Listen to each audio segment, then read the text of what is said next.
So ito na siya guys, mainit-init pa, no? Dating kulay red, ngayon kulay black na. Literal na mainit-init pa. Ito yung pinaka-satisfying na process sa pagpa-powder coat. Damn! So ayan yung pangtanggal ng mga kulay.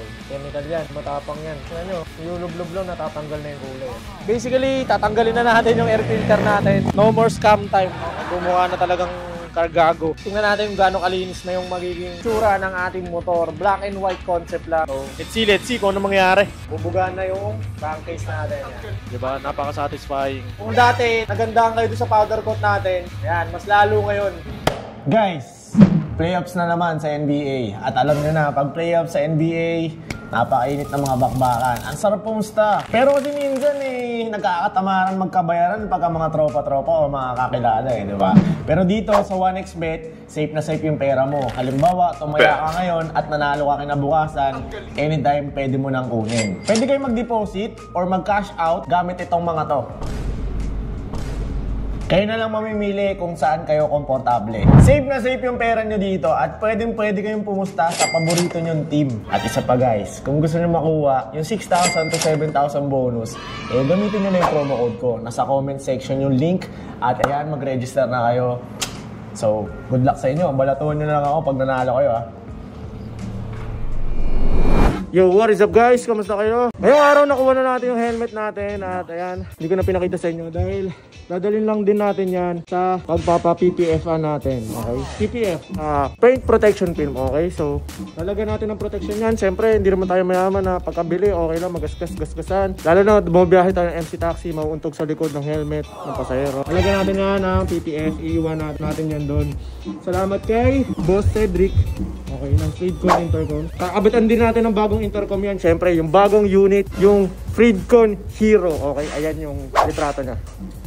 Ganda, diba? Kung sa inyo, bumili na kayo yan. At pwede rin kayo bumili sa akin, okay? So tara, samahan nyo ako ngayong araw. Mahaba-haba to. At pati yung mga center stand, side stand, at yung swing arm, okay? Papakulayan na natin ng itim yan para mas clean look. Konti lang ang kulay ng motor natin, okay? So tara, samahan nyo ako sa mainit na panahon. Let's go!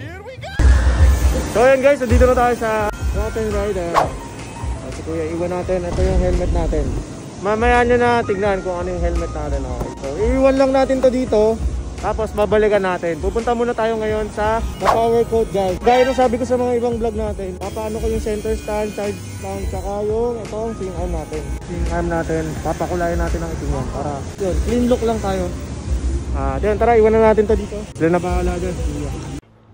So ayun guys, nandito tayo ngayon sa The Power Coat guys. Ayun yung si Boss J, so grabe yung boss ko, hands on talaga. So nandito tayo, so ulitin ko lang ngayon, papaayos natin yung swing arm natin, gagawin natin itim yan, yung center stand, and again itong side stand, okay?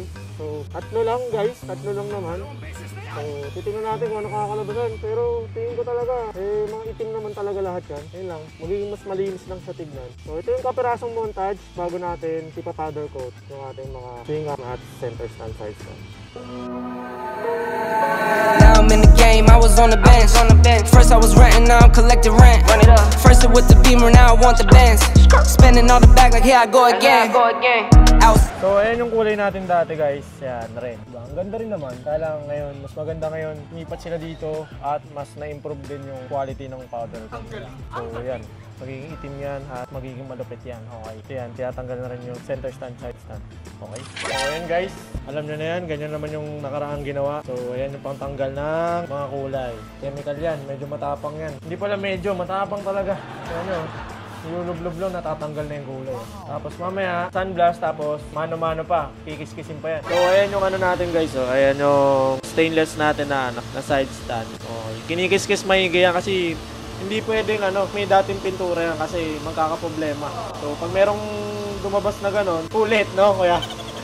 Kaya kailangan yan talaga yan. Ikikis-kisin nila. Ayan na guys, ipinturahan na natin yung ating side stand. Siyempre bago ilagay dyan, muna yan, in-oven muna yan para kapit na kapit yung powder coat. Okay? So ito yung pinaka-satisfying na process sa pagpa-powder coat. Damn! Diba? Ito naman yung isang kasabay natin. Ayan. Parang bubble gum Bubble gum yan kuya. Pang Honda Click yun Diba? Satisfying guys. So ayan mga par. Ayan naman yung susunod natin. Ayan swing arm natin. Pangalawang beses na yung pinowder coat. So, pangalawa ngayon. Siyempre, lilihain muna. Dapat makinis yan. Para kapit na kapit yung pintura. So, ito na siya guys. Mainit-init pa, no? Ayan o, diba? Dating kulay red, ngayon kulay black. Hindi na naman. Mainit-init pa. Literal na mainit-init pa. O, diba? Balik natin sa stock. So yun mga tol, ayan, pinasabi ko na rin pala yung crank cover, ayan sinalang na natin dun sa oven, tinanggalan na ng pintura, okay. So sasabay na natin, basically tatanggalin na natin yung air filter natin. No more scam time, gumawa na talagang kargago.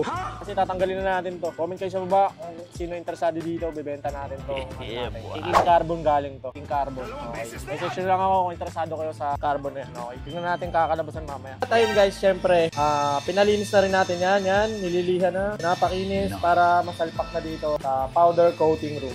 Powder coating room. So ayan, tingnan natin kung gaano kalinis na yung magiging tsura ng ating motor. Black and white concept lang, tapos yung mga accessories lang yung may kulay, no? So, let's see kung ano mangyayari. So ayan guys, bubugaan na yung crankcase natin. Diba? Napaka-satisfying. Solid yan mga tol. Kung dati, nagandahan kayo doon sa powder coat natin, ayan, mas lalo ngayon. In-improve siyempre, pataas tayo, hindi tayo pabagsak, diba? Improve natin yung quality. Grabe, oh. Ano tawag dyan, boss? Powder coating machine. Machine, yan. May tinitimpla-timpla pa pala doon. Grabe, napaka-komplikado pala. Usually, I don't post. Usually, I don't post, but I want the world to know. Time to pull a drop top out. Summer nights, it's a vibe, yeah. We've been keeping it in the house. Netflix and chillin', a GDM. Tapos next yan, swing arm, tapos center stand, okay? Grabe. Didn't wanna share my love till I found someone I'm sure of. Young and untamed, I've been out of range, keeping it low, but I wanna be bold with it. Don't care who we told about it.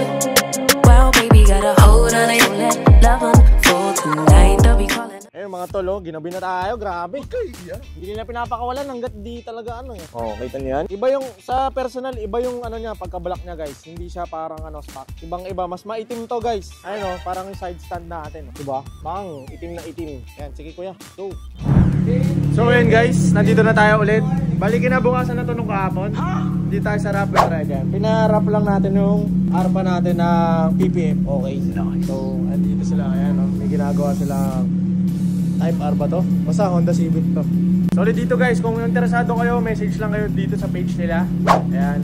Ang bayad ko nga pala dito is message na lang kayo. Baka magkamali ako ng banggit ng presyo. Okay? So, ayan, maraming salamat sa wrap and ride. So, balik na tayo dun sa powder coat. Okay? So, i-install na natin to ng Reedcon. So, that's in another video.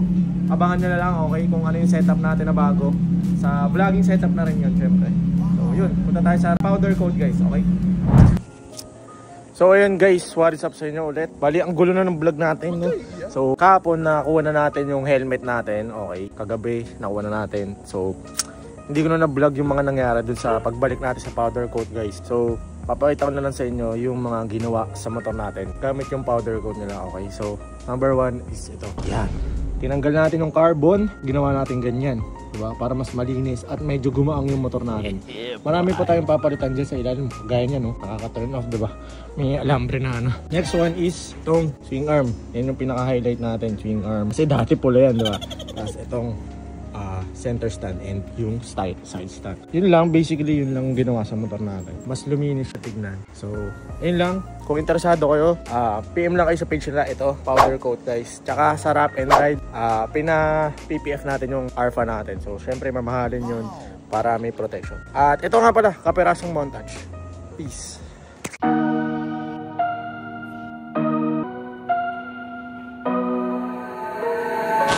I'm in the game, I was on the bench. First I was renting, now I'm collecting rent. First it with the Beamer, now I want the Benz. Spending all the back like here I go again. Outside says the chirp, now the camera phone. Told you I'ma keep the channels on. 8-day wake up and I thank God. Bad decision got you wishing.